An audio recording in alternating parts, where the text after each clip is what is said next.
নমস্কাৰ বন্ধুসকল স্বাগতম জনাইছো মোৰ আন এটা ভিডিঅলৈ বন্ধুসকল আজি ভিডিঅটো হ'ব এখন ঘৰৰ বিষয়ত মানে এখন ঘৰ আপোনাৰ 960 স্কয়াৰ ফুট ঘৰ 960 স্কয়াৰ ফুট ঘৰ এখন বনাবলৈ যাওঁতে ইটা বালি সিমেন্ট কিমান লাগিব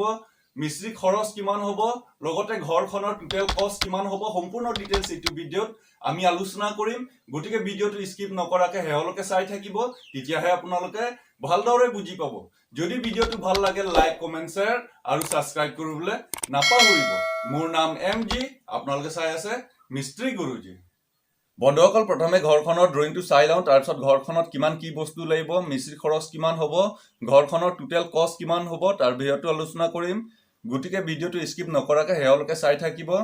বন্ধুসকল ঘৰখন এইটো চাওক এইটো সাইডত দীঘল আছে আপোনাৰ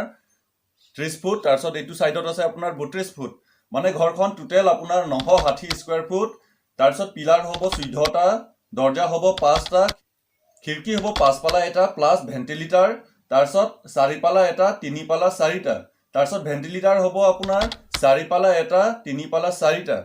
বন্ধুসকল ঘৰখনত আপোনাৰ পকা কেঞ্চি 5টা হ'ব এতিয়া কেঞ্চি কোট কোট বহিব মই আপোনালোকক দেখুৱাই দিছো এটো চাওক এটো সাইড ওয়ালৰ পৰা আপোনাৰ 9 ফুট গ্যাপ কৰি এটা কেঞ্চি হ'ব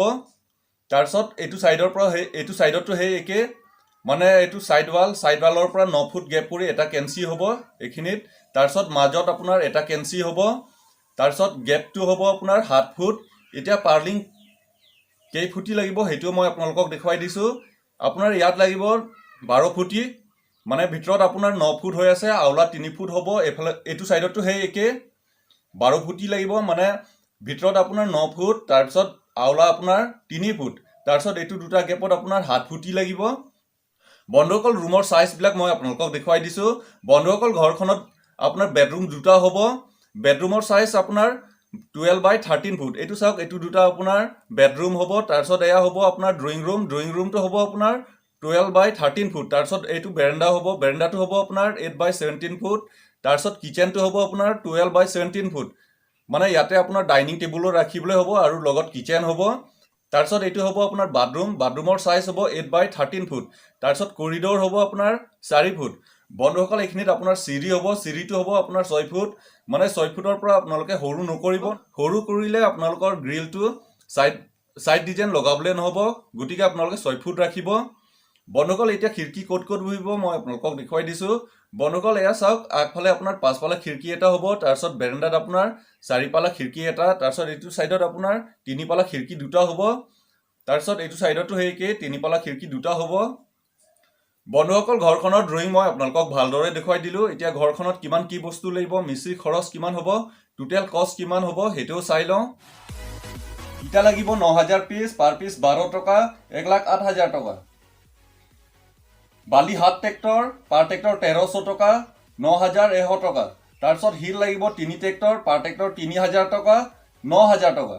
সিমেন্ট লাগিব 180 বেগ পাৰ বেগ 500 টকা 90000 টকা তাৰ পিছত ৰড লাগিব 10 mm ৰ 75 পিস 532 কেজি পাৰ কেজি 75 টকা 39900 টকা তাৰ পিছত কয় লাগিব 60 কেজি পাৰ কেজি 75 টকা 4500 টকা তাৰ পিছত ঘৰখনত সোলিং লাগিব 2 ট্ৰেক্টৰ পাৰ ট্ৰেক্টৰ 1800 টকা 3600 টকা সেটাৰিংৰ কাট লাগিব 20 কেবি পাৰ কেবি 600 টকা 12000 টকা বা লাগিব 30 পিস পাৰ পিস 80 টকা 2400 টকা তাৰ পিছত ফাউন্ডেশনৰ কাৰণে মাটি লাগিব 20 ট্ৰেক্টৰ পাৰ ট্ৰেক্টৰ 400 টকা 8000 টকা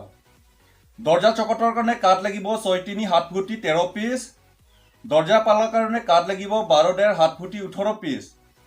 খিড়কি আৰু ভেন্টিলেটৰ চকটৰ কাৰণে কাট লাগিব 6 5 ফুটি 35 পিস 6 6 ফুটি 25 পিস তাৰ পিছত খিড়কি আৰু ভেন্টিলেটৰ পালাৰ কাৰণে কাট লাগিব 12 5 ফুটি 21 পিস 12 6 ফুটি 7 পিস টোটাল 86 কেবি পাৰ কেবি 900 টকা 77400 টকা তাৰ পিছত ঘৰখনত লোহাৰ পাৰ্লিং হ'ব পাৰ্লিংৰ কষ্ট হ'ব আপোনাৰ 25000 টকা গ্লাস হ্যান্ডেল সিটকানি কবজা কাৰণে 25000 টকা টিং লাগিব 18 ফুটি 45 mm ৰ 24 পিস 1512 স্কয়াৰ ফুট পাৰ স্কয়াৰ 55 টকা 83160 টকা লগত টিং গজাল আৰু ৰিজিং আহিব সিলিংৰ কাট লাগিব 3 12 ফুটি 58 পিস 43 কেবি পাৰ কেবি 800 টকা 34400 টকা এসি বোৰ্ড লাগিব 62 পিস পাৰ পিস 180 টাকা 11160 টাকা চিলিঙৰ বিট লাগিব 672 ফুট পাৰ ফুট 7 টকা 4704 টকা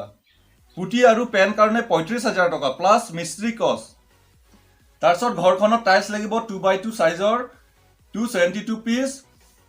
আপোনাৰ এক পেকেটত 4 পিস থাকে টোটাল আপোনাৰ 68 পেকেট হৈ আছে পাৰ পেকেট 1200 টকা 81600 টকা লগত হোৱাইট সিমেন্টও আহিব টোটাল মেটেৰিয়েল কষ্ট হৈছে 6,63,924 টকা বন্ধুসকল ঘৰখনত কিমান কি বস্তু লাগিছে মই আপোনালোকক কৈ দিলো এতিয়া থাকিল মিস্ত্ৰী খৰচ আৰু টোটাল কষ্ট বন্ধুসকল টাইলছ লগাবলৈ পকা মিস্ত্ৰীয়ে আপোনাৰ 12 টকাকে স্কয়াৰ ফুট ল'ব টাইলছ আছে আপোনাৰ 272 পিস টোটাল আপোনাৰ 1088 স্কয়াৰ ফুট হৈ আছে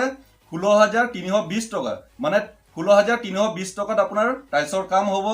বন্ধুসকল এতিয়া পকা মিস্ত্ৰীয়ে কিমান টকা ল'ব হেটো চাই লওঁ বন্ধুসকল ঘৰখন টোটাল আপোনাৰ 960 স্কয়াৰ ফুট পকা মিস্ত্ৰীয়ে 180 টকাকে স্কয়াৰ ফুট ল'ব মানে 180 টকাত আপোনাৰ ফাউণ্ডেশ্যনৰ পৰা ফিনিশিং লৈকে কাম হ'ব 1,72,800 টকা তাৰছত কাঠ মিস্ত্ৰীয়ে 85000 টকা ল'ব মানে 85000 টকাত আপোনাৰ ঘৰখনৰ কাঠৰ কাম গুটেইখিনি কাম হ'ব বন্ধুসকল এতিয়া থাকিল টোটাল কষ্ট হ'ব 9,38,044 টকা বন্ধুসকল বস্তু বাহিনী প্ৰাইস বিলাক অলপ কম বেছি হ'ব পাৰে কাৰণ সবৰ ঠাইত দাম দৰ একে নহয় গতিকে আপোনালোকৰ ইয়াত যেটো প্ৰাইস চলি আছে হেবতে প্লাস কৰি ল'ব বন্ধুসকল এইটো ভিডিঅ'ত 960 স্কয়াৰ ফুট ঘৰৰ বিষয়ত সম্পূৰ্ণ ডিটেইলছ দিয়া হৈছে তথাপিও আপোনালোকৰ যদি কিবা প্ৰশ্ন থাকে বা সুধিবলগীয়া কথা থাকে মোক কমেন্ট সেকশনত জনাব মই আপোনালোকৰ উত্তৰ দিবলৈ চেষ্টা কৰিম বন্ধুসকল এতিয়ালৈকে যদি মোৰ চেনেলক সাবস্ক্ৰাইব কৰা নাই সাবস্ক্ৰাইব কৰি থওক লগতে বেল আইকন হিট কৰি অল অপচন সিলেক্ট কৰি ল'ব তেতিয়াহে মোৰ নতুন ভিডিঅ' নটিফিকেশ্যন আপোনালোকে পাই থাকিব ভিডিঅ'টো হেহলৈকে চোৱাৰ বাবে ধন্যবাদ